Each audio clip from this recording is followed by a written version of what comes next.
Baterías. El Batallón de Seguridad de la Base Naval Puerto Belgrano, BISP, desarrolló tareas de instrucción y adiestramiento en técnicas con botes neumáticos y vehículos anfibios de combate, BAC. Las mismas fueron llevadas a cabo en los terrenos de instrucción de la Base de Infantería de Marina Baterías.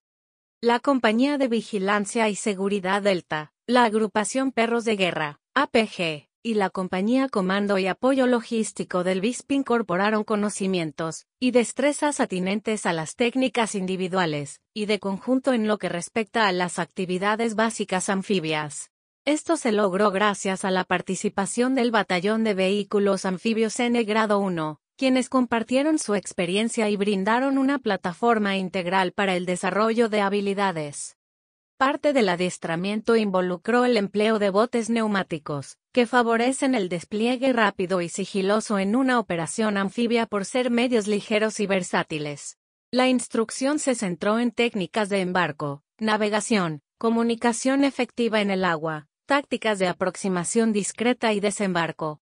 Del mismo modo, se puso foco en la instrucción en BAC por ser esenciales para el transporte seguro del personal y su equipo en entornos hostiles.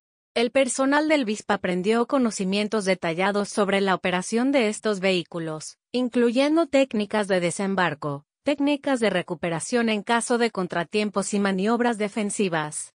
La instrucción recibida no solo mejora las habilidades técnicas del batallón en entornos anfibios, sino que también preserva sus capacidades en seguridad durante operaciones anfibias.